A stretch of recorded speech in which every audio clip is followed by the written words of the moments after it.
Deployment at mga paalala sa mga pangunahing kalsada ngayong panahon ng Kwaresma ating pag-uusapan kasama si Lieutenant Nadeem Malang, ang tagapagsalita ng Philippine National Police Highway Patrol Group. Lieutenant Malang, magandang tanghali po. Welcome po sa Bagong Pilipinas ngayon. Good afternoon, sir and ma'am, at isang mapapalang hapon po sa ating lahat at sa lahat po ng ating pong mga kabayan na patuloy po nakikinig at sumusuporta po ng ating pong programa ng PTV4. Alright. Sir, nasa ilang pong tauhan ng Philippine National Police or ng PNP-HPG Group ang ide-deploy natin ngayong Semana Santa at saan-saan po yung mga lugar na tututukan nila? Tama po kayo, sir, no? Ngayon ay nag-compose po ang ating pong PNP Highway Patrol Group po ng hindi po baba sa 92 po na teams.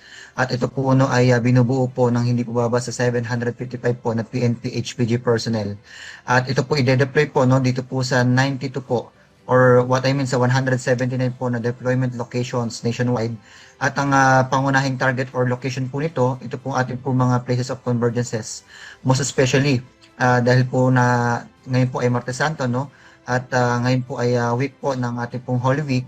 Well, ito po ay ide-deploy sa ating pong mga entries and exits po ng mga parishes and even dito po sa mga churches. Most especially sa mga rotondas at sa mga terminals na alam po natin din gagamitin po ng ating pong mga kababayan na paggamit po para po makapunta po sa kanila pong mga paroroonan. Sir, ano-ano naman po yung mga pangunahing kalsada o critical areas na binabantayan ninyo dahil nga sa inaasahang matinding volume ng sasakyan? Dito po ma'am no, sa ating pong National Capital Region, and po yung ating pong EDSA, ang kahabaan po ng EDSA, isa rin po yan sa mga pangunahing pong babantayan po ng PNP HPG. Kasama na rin po dyan yung dito po sa may Commonwealth and any other border controls po ng ating pong National Capital Regions. Kasama rin po ng mga nearby provinces po natin. And isa din po dyan din po no, yung mga tourist spot na alam din po natin papupuntahan po ng ating pong mga kababayan ma'am. Sir, ano po yung mga preparations natin o yung mga paghahanda? Dahil nga inaasahan natin na posibleng dumami yung mga babiyahe at gayon din kasabay nito, wag naman sana, yung mga aksidente na inaasahan natin sa kalsada ngayong peak travel season. Ngayon sir, no, naka-alert status na po tayo last March 29, 2026 at hanggang ngayon po yan. Magtutuloy-tuloy po yung ating pong operation po dyan. At bago man po dumating po yung March 29, nagkaroon na rin po tayo ng mga dissemination information, no, wherein yung maaari pong maitulong po ng PNP-HPG no, na mapabatid sa ating pong mga kababayan, mostly yung ating pong publiko, kung ano po ang maaari pong dapat na ikahanda ng ating pong mga kababayan para po at least no, makatulong po no, sa pag-deliver po natin ng ating mandato, most especially yung ating pong mga do's and don'ts kapag tayo po no, ay maglalakbay gamit po ang ating pong mga kanya pong mga sasakyan, sir. Sir, nabanggit nyo nga po yung mga do's and don'ts. Ano naman po yung mga paalala ninyo sa mga motorista bago nga po bumiyahe, lalo na doon sa mga pupunta ng probinsya? Muli po, no, sa pangunguna pa rin po ng ating pong bagong talagang Director, Police Brigadier General Romel S. Batangan, no, ang paalala po at panawagan po lagi ng inyong pong PNP-HPG, una, dapat po talaga nasa kondisyon po ang ating pong mga sasakyan, lalo tigit po talaga din yung ating pong mga sarili, no? Yung blow bagets na tinatawag po natin ay kailangan po talagang isinasa puso at isinasa isip po yan. Lalo tigit at paalala patrol group mga kababayan, dapat lamang po no ay ating pong sundin at isa puso yung mga ating pong mga batas pantrapiko at kung sakali po may mga pagkakataon na sila po'y nangangailangan ng any kind of police or traffic assistance, makipagbigay lamang po sa ating pong emergency hotline or sa ating pong mga police assistant desk na kung saan makikita po ang anyo pong mga kasamahan dito po sa mga tagapagbantay po ng ating pong mga kalsadahan, ma'am. Okay. Sir, para din po mas maunawaan ng ating mga kababayan, no, ano po ba yung papel ng PNP-HPG sa mga operasyon na ating pinatutupad dun sa pag-iigpit sa mga colorum, overloading, at maging dun sa mga sasakyan na hindi roadworthy na bumabiyahe? Ganda pong tanong po niyan, sir, no, sa ngayon ay isa rin po yan no, sa hinahagip at kasama na rin po no, sa ating pong mandato at operation in line and in collaboration with the LTFRB and LTO na kung saan yung mga overloading or paggamit po ng mga kolorum po ng mga sasakyan na tingin po namin gagawin po or aabusuhin po ng mga ilang individual para makatakas at gamitin po itong season po nito well, hindi po yan palalagpasin po ng inyo pong PNP HPG sa ngayon. And through the conduct of our mobile or police visibility patrols and ito nga mga nilatag po natin ng mga checkpoints ay isa po yan sa magiging operation po ng inyo pong PNP Highway Patrol Group.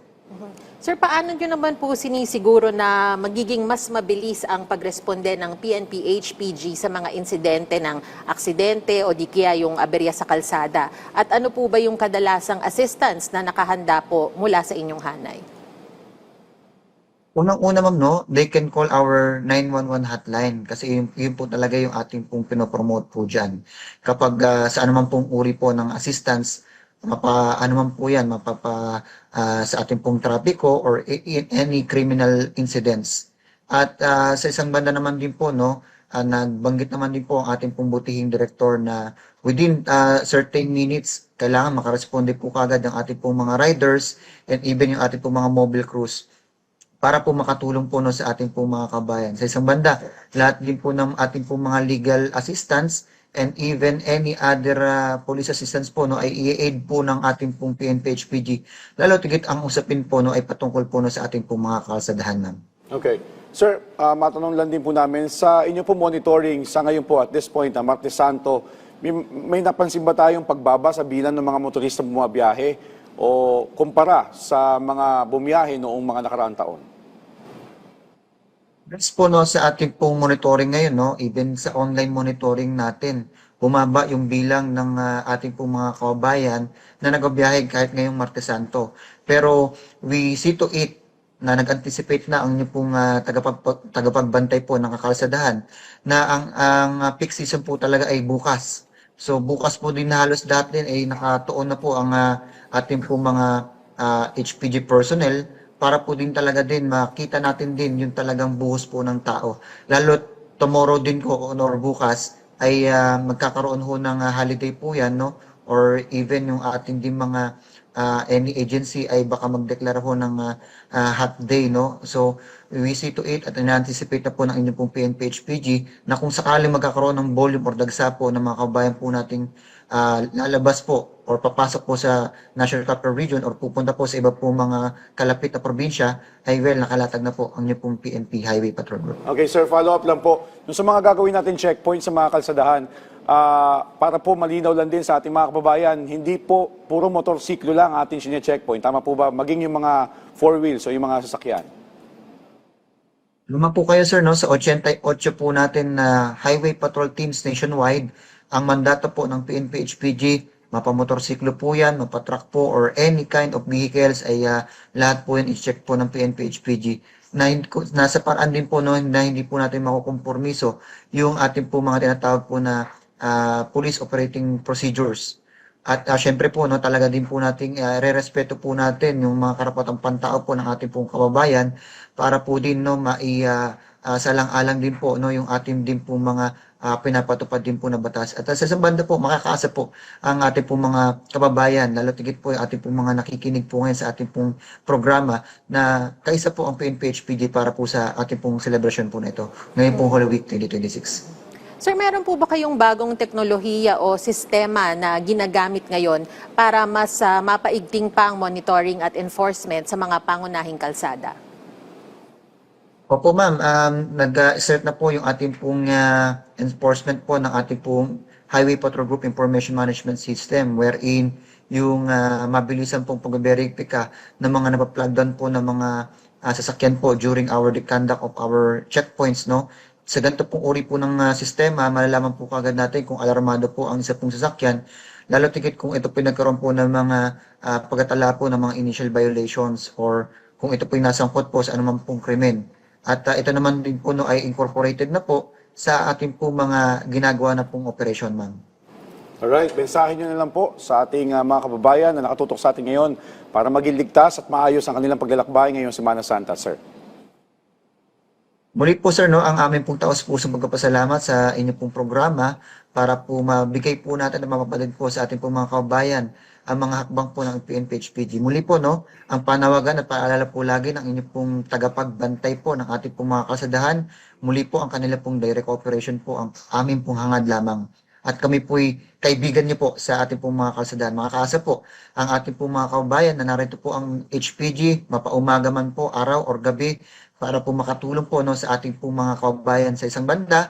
They can call our 911 or even our hotlines, or they can drop any message sa ating mga social media platform para po makapagbigay po tayo ng isang mabilisang assistance sa ating pong mga kababayan. At muli po, makakaasa din po ang ating pong publiko sa isang transparent po at very accountable na paglilingkod po ng ating pong PNP-HPG para po sa ating pong mga kabayan, sir. Alright, maraming salamat po sa inyong oras. Lieutenant Nadame Malang, ang tagapagsalita ng PNP Highway Patrol Group.